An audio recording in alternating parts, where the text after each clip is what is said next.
Okay, I just want to start by saying whoever's in charge of craft services and makeup should be fired. Yeah, I second that emotion. All right. Craft service is pretty good. We got Yeah. makers. So we should say that this entire thing is 9B, which is beer, bourbon, and, Boulevardier. of course, batched with business and BS from 3 bloviating, bombastic brothers. Come on now. Yeah, 9B. So today's topic is generations and how they work together and how they don't work well together. We've got 2 of them represented here right now. Gen X, millennial, and also Gen X. We had the millennials. We had a meeting, and they said that I was their president. Oh, so really? I can speak from a place of authority today. Of course. I prefer to be part of Gen X. With Great. I. Great. All right. Let's start with this opening, okay? Generally, I don't like intergenerational warfare. No, The idea that we're gonna that's the soul. like hammer on boomers or whatever it is, and then they hammer on the millennials. This is like bad blood, and it feels like we get none of the benefits or the honor that needs to be like shown to people who try to do their best, and they were born into the context that they were born into. That's not anything that anybody can control, right? So we just learn, yeah, there's peculiarities with these kinds of folks, and that's okay. So I just want to say that at the beginning to say there's going to be broad brushstrokes. It's also a topic that has been, so much ink has been spilled about these generational cohorts that I don't want to say the same old stuff again and again. I hope that we can actually get to some new insights.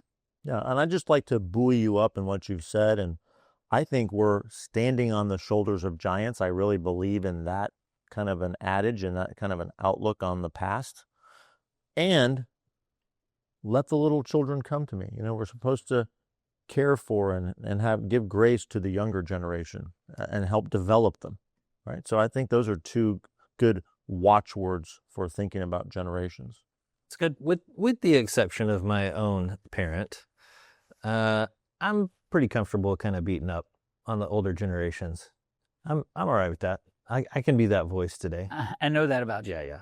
But I just wanted to set the tone. That reputation precedes you. Yeah. They've sat in their ivory towers long enough. I think we can. So your point, be gracious even if they come to eat you.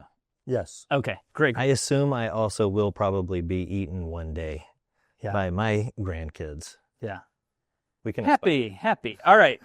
Generational warfare and work. All right. I don't think that there was intergenerational warfare 300 years ago. I posit there wasn't. You know this thing where boomers say mean things about millennials and millennials gripe about boomers and Gen X makes comments about Gen Z's blank stare and their vocal fry at the Starbucks? I don't think that was happening 300 years ago. This stuff is completely overhyped, fixated upon, and parodied to death for 2 reasons. 1, the internet, and 2, marketers who do demographic, psychographic research professionally. Dicing and splicing generational cohorts is their full-time job, and it's become a part-time fixation for everyone else as a result. As Americans, we're primed to think in terms of audience and markets and trends and common subgroup classifications. Now, as I said 300 years ago, there were really just really old people and kids and then everybody else.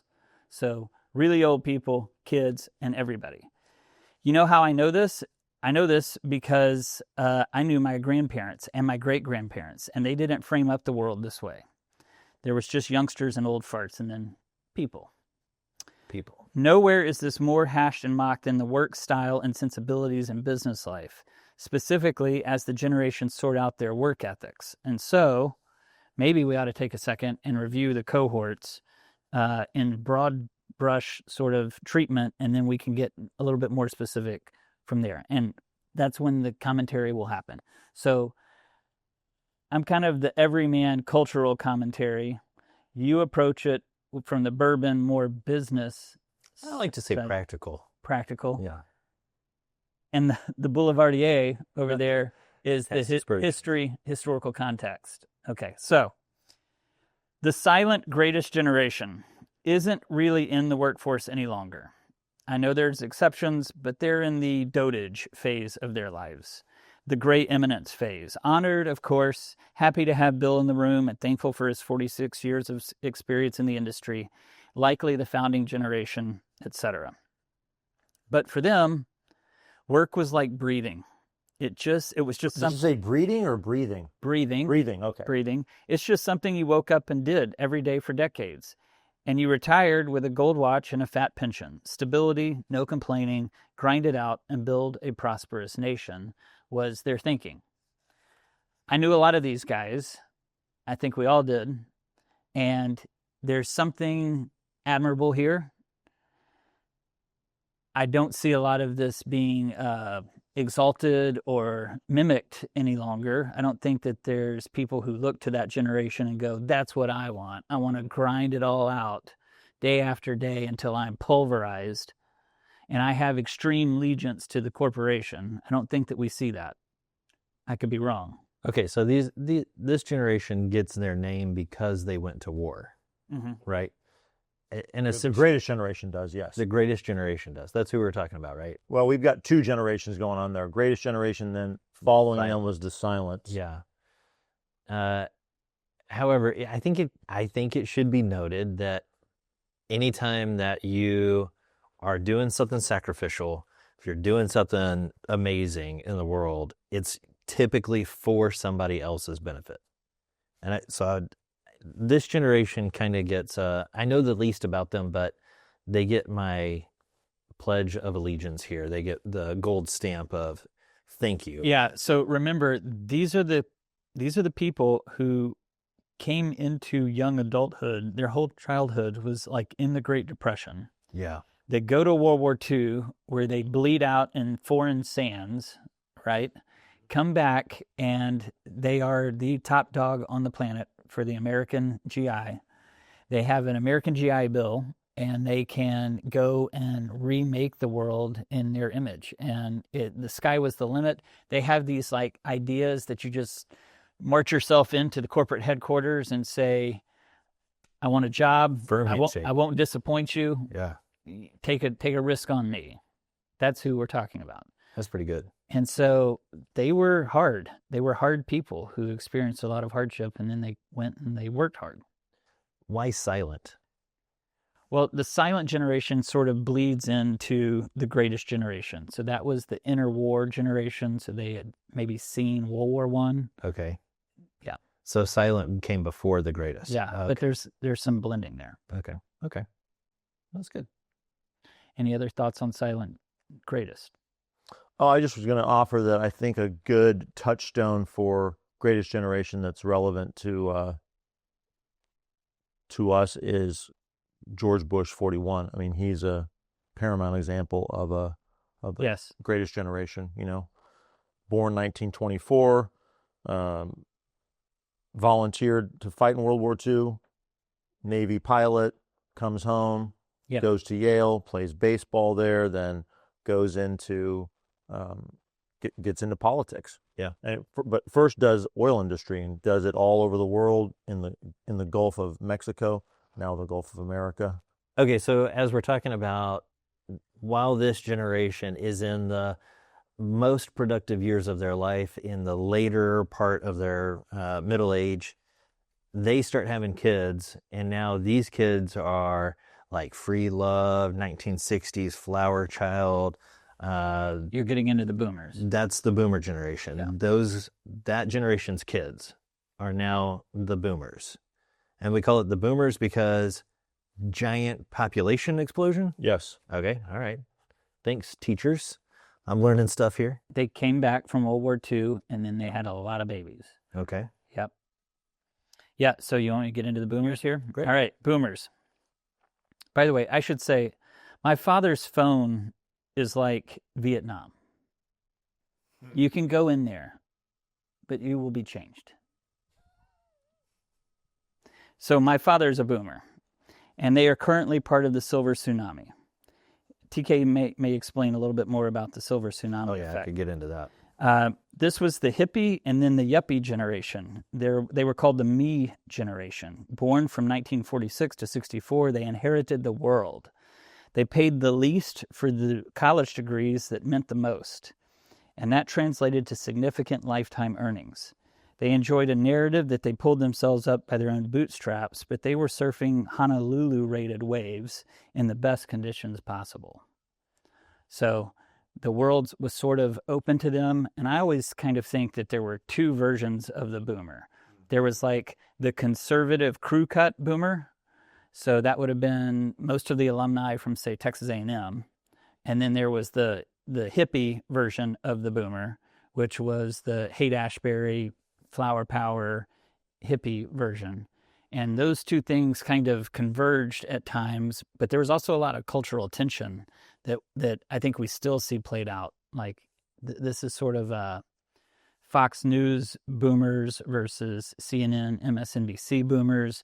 There's still a lot of cultural friction that I think we still see played out today. So this is like Texas versus California. This is... Yeah. Okay. This, even your description is kind of hard to listen to without getting a little like... I know. Take a deep little breath. Frustrated. There's a little bit of hubris that's attached to this, where it's like, well, you should just try harder. You should just shake more hands, and it'll be great for you. Yeah. I don't know what the kids are griping about these days. You know, we all had it tough. Bunch of complainers. Right. But if you actually look at, you know, what they were paying for housing and what was viable for them, it's a completely different ballgame. Yeah. The job market, all of that. I got my first house with 2 sticks of bubble gum. You should be able to do the same. That sort of thing. Yeah. I think also it's important to bear in mind that baby boom generation, they came of age, they were born on the heels of some really important cultural and social transformations that had preceded them, like advertisers creating the definition and the category of teenager. Right. The juvenile delinquency epidemic that was supposedly plaguing the United States in the 1940s and during the war when men were largely absent. And that's when you first had latchkey kids, but that these were unsupervised youth. And then even before that, in the 1920s and the 1940s, through the 1940s, you have the rise of compulsory secondary education across most of the country. Yeah. So you've got what we call now teenagers together 5 days a week, creating their own kind of culture, youth culture. They're in a peer group environment, largely away from their parents and under the supervision of teachers as a societal cohort at that time were pretty tradition-minded and pretty much about upholding the forms of order in the society. But that will change over time, and then that has compounding effects on youth culture. But so the baby boomers, that huge cohort of youth, it comes of age in the United States. It appears in American society at a time when we are poised through all those earlier societal trends to think in terms of, oh, the youth are a thing unto themselves. They are a creature of their own, and they have no relationship, nor do they want to have a relationship with the generations that came before them. And they increasingly will have lack of appreciation and really skepticism for the values of their previous generation. And that was a new, largely a new phenomenon in American society. The boomers, like the one thing you can say is that they inherited a whole lot of culture shift that they didn't see coming and nobody in the world had ever seen before. So, for instance, the invention of a credit card, just that consumer credit was a thing nobody had ever taught them how to do. They're still learning it. Being told that they should retire, that was new for them. And these are advertisers and government kind of pitching them some new ideologies. You also get the TV, like from the lowest income family to the president and the White House, they're all watching the same programming. And so now you get this like national culture thing that really kind of starts to evolve a little bit of the family culture. Mass media. Mass media as a whole. And that whole idea that really world. the TV, the shows that are on there are really they're really just vehicles for the advertising. That's right. It's really about the advertising and the aspirational consumerism that's on display. Yeah, like so Hot Point Corporation referred to their ads as the content, and the Ozzie and Harriet show was filler. Yeah. You just need to create enough to breathe, enough of a thing to draw attention, and that's how we deliver the payload. Yeah. All right, there was one other paragraph here about the boomers. Go for it. They prioritized the maximization of personal freedom and liberty and wouldn't endure any sort of self-reflective critique. I can't think of any better example of this mindset than Rick Rubin's interview with Neil Young. And I have a 2-minute clip. We might try and put that in here. Essentially, Neil Young is like this perfect version of a late-in-life hippie. He's the most boomer. Keep on rocking in the free That's right. world. That's right. And Rick Rubin is asking him why he just sold his entire music catalog, and he says, because now nobody can ever tell me what to do. I have total money, and every decision I make from here on out is mine and mine alone. And unless it hurts somebody, in which case I'll have to think about it. And I'm thinking, yeah, I'll have to disregard it eventually. Right. I'll put that aside in my own unique way. So the boomers, they engendered this freedom is the goal, maximize your quality of life in the generations that followed them. But they didn't prioritize doing the work or putting in the long hours. They weren't looking for maximum flex time in their careers the way other generations will. Others, that would be spouses and children, may be forced to suffer uprootedness or absenteeism for long hours at the office, but they gave themselves to their careers in ways that modern millennials or Gen Z simply cannot imagine. They were much more loyal to their employers than today's generation, even if they weren't rewarded with the same loyalty in return. Older boomers, today in their mid to late 70s, made Gen X, and younger boomers, early to mid 60s today, made the millennial generation. I think there's some interesting things going on between the boomer generation, the parents, and the children. So they come home and we defeated fascism.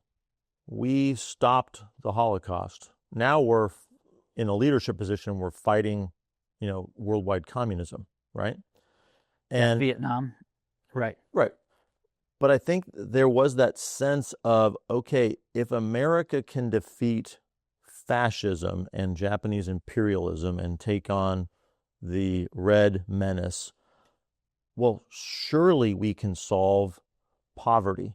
So we can have a war on poverty. But that was inspirational for that baby boom generation. Right. And Kennedy's call for ask not what your country can do for you, but what you can do for your country, and his founding of the Peace Corps. Right. That drew a lot of 20-something baby boomers into its ranks. It also, it's interesting, and a similar kind of elite unit or organization, the Green Berets, that was very exciting and aspirational for young baby boomer males. Yeah. Right? Two different to go out and change the world, to go out and fix the remaining ailments of the world, right?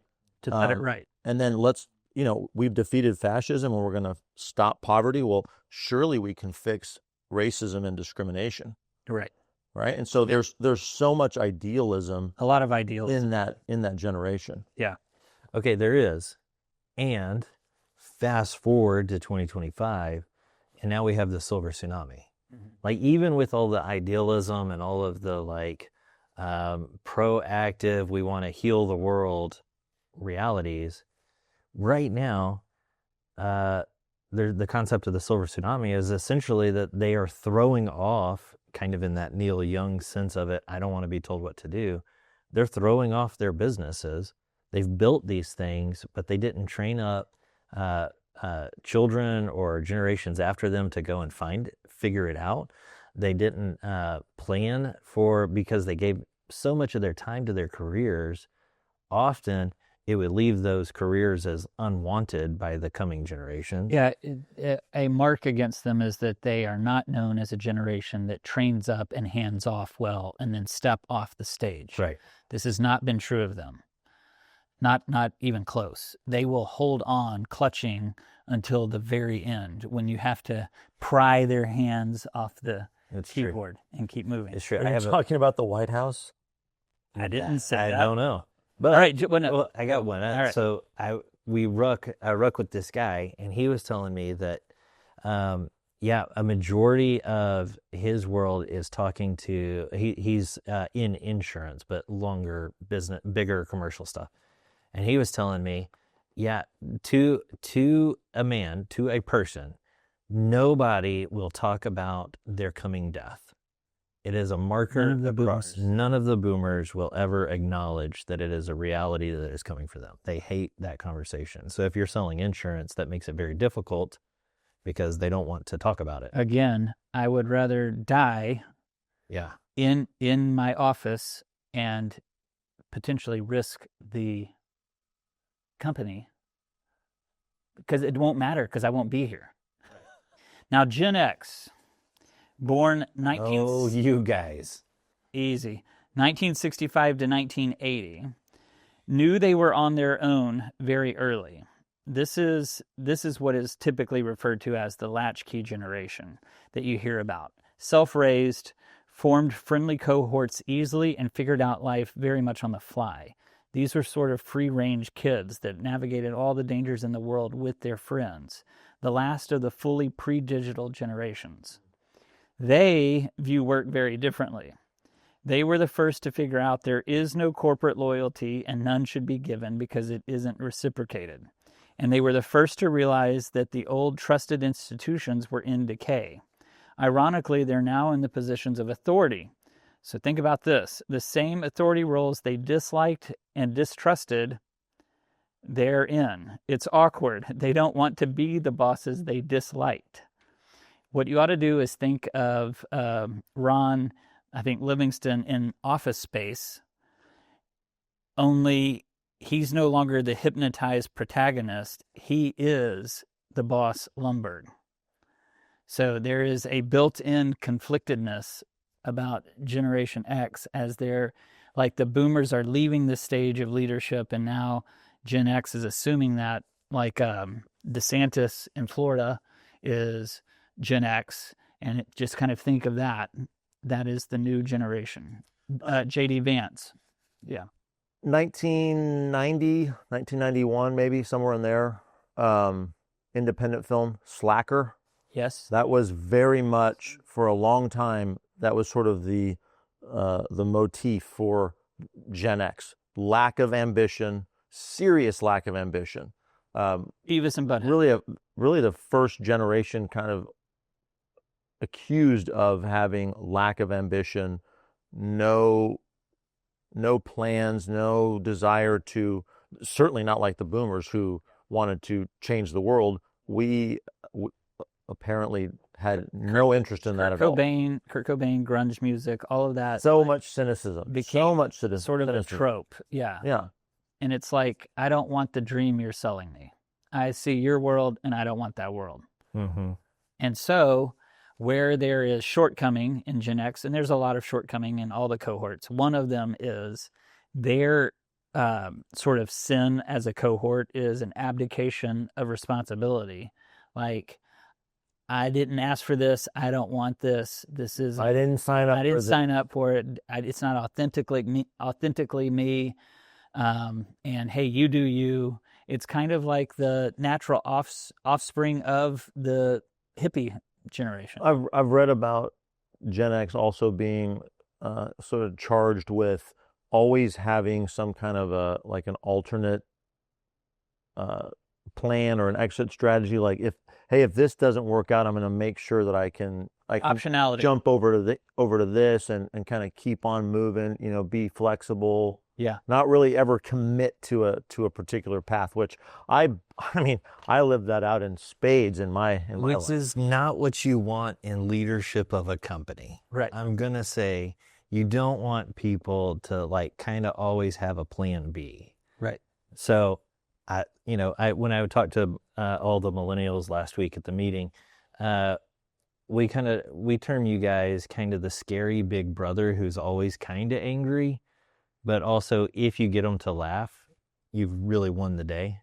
My kids say that I'm the scary big father who's always kind of angry. You're welcome. You're welcome. You're welcome, kids. It's gonna do you good. Millennials, 1981, generation. the best generation. No sins here. None. 1981 to 1996. I'll let TK speak to millennials a bit, but in general terms, What do you want to know?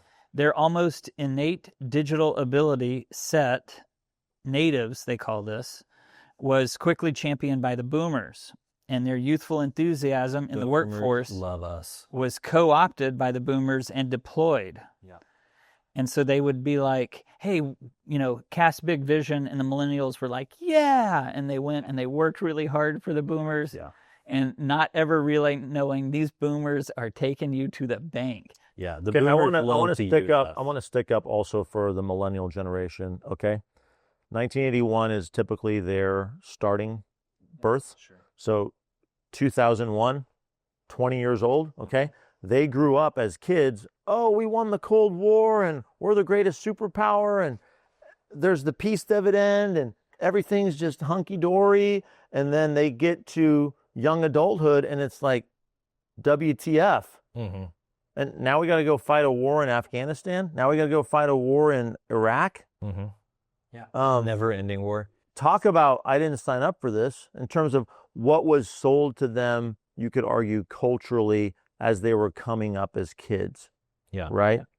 So the millennials, we often like to brag, I think, a bit about Then the financial crash of the 2008. financial crash, and then we saw like that was never supposed to happen, a great global crash, and then the banks were too big to fail, so we had to bail them out, and then we also had a pandemic that was never supposed to happen, and then we had another financial crash that was never supposed to happen, and then we had we've just lived. We had Donald Trump, who was never supposed to. He was never supposed to happen. You had to watch Malcolm in the Middle. We saw that. We also lived. We got Seinfeld, so that was cool. But you grew up with Barney as a kid show. That's right. I mean, he. Okay, hang on. parented Let me us all. finish this. So it wasn't long, however, that the millennials figured out what the boomers had long known. They aren't going to promote you because you're good with tech, not good with systems or coding or tools. You will likely be used and don't expect allegiance. The boomers love to use us. Yes. I think is. Work habits and trends among millennials. Work-life balance is huge. Prize experience over finances. So they would rather have less money and more liberty and more good experiences and fun coffee drinks. Until recently, they could afford to be very choosy and very non-committal, even quiet quitting if the conditions weren't just right. They want the company to champion their ideals and philanthropic causes, to be values aligned, and they want to work remotely and also as little as possible. Whoa. All right, hold up. Millennials, we got a great work ethic here. We kept these companies afloat throughout the whole thing. Yeah, we had to pivot to the remote, but we got it figured out. You sure did. We more efficiently. Okay. Maybe. Gen Z, 1997 to 2012. I don't know what to make of Gen Z workforce because it's only just now emerging. They enter the workforce on the heels of the pandemic, and they've seen the good, the bad, and the ugly of social media. The youthful optimism and zeal seem somewhat curbed by their hardened economic realities or the realities facing them. See, they face a world that is probably best described as an inversion of the boomer world. Never has a degree been more expensive, worth so little. Okay, we're way past degree inflation. Many are electing to simply not go to college entirely instead getting into the trades. And debt has been more costly and they're emerging in a soft American job market. The ones that came from good families with great work ethics are doing fantastic. This section, this slice is doing wonderfully. They have a huge leg up on their peers, but most of them didn't have that structural advantage. They're going to have a rather difficult time. And so, how do the rising generations afford housing, especially if inflation keeps climbing and the housing market never catches up or the bubble burst? That first starter house is north of $200,000 in most markets, much more in most markets. How does that work out for them? Are boomers going to be unlocking their vault-like wallets and pushing resources down the lines? So the picture you're painting here is essentially that a majority of capital is locked up still in a generation that is figuring out how to live longer, who has not figured out how to hand it off, has not really even interested in handing it off. A lot of times they have a mentality that says, burn it all so that my last check bounces. Yep. And so now you have Gen Z. I think Gen X, So you're saying the rallying cry of our society should be die already? No. That's essentially what you're saying, isn't it? No. What I am saying is that Gen X and millennials have been in the game long enough to figure it out for ourselves. I don't think there's any hope. I don't want to say hope like it's hopeless, but there's any disillusionment that we're going to get a big windfall from the boomers. I don't think that's how we operate our worlds.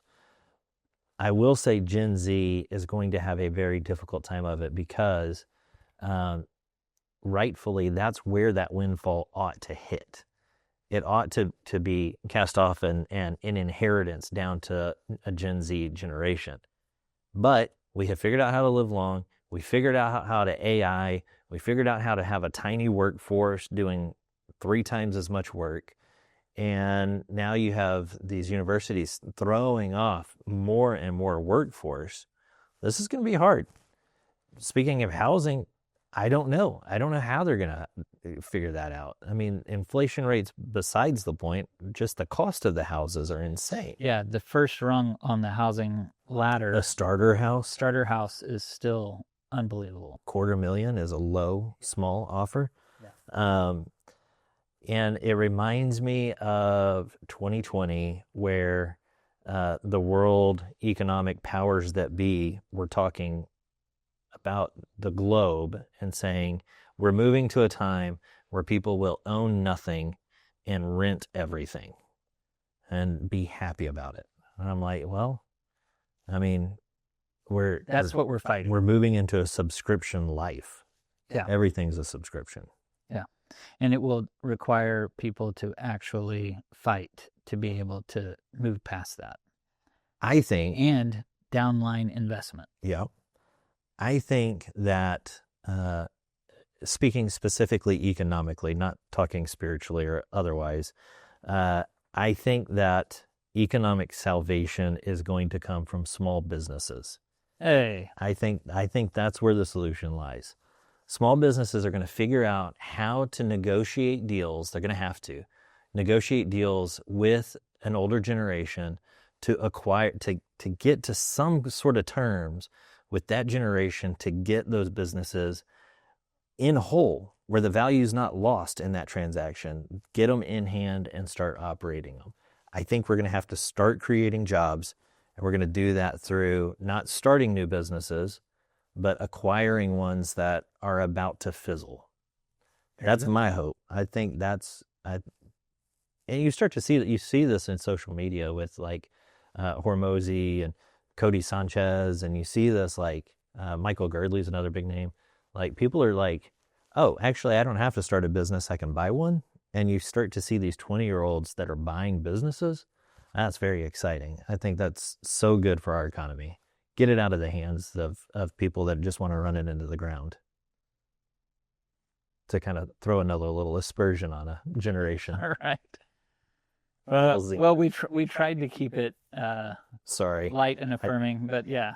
I got a little fight in me on this one. Yeah.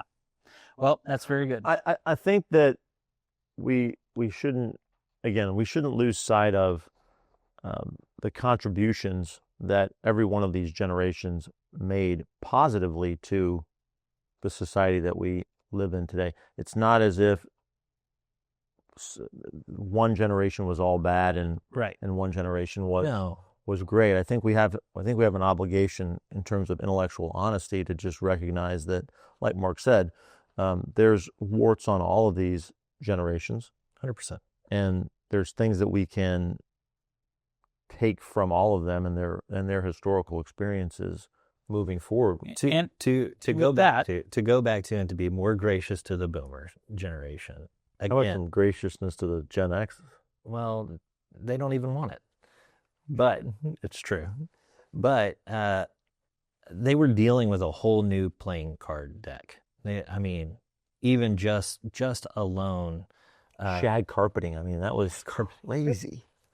Just consumer credit as a set of tools, even just that was like world changing, and nobody trained them. So I do give a lot of grace there. All right. And with that, we conclude our episode on generational cohorts and the workforce. Thanks for joining us.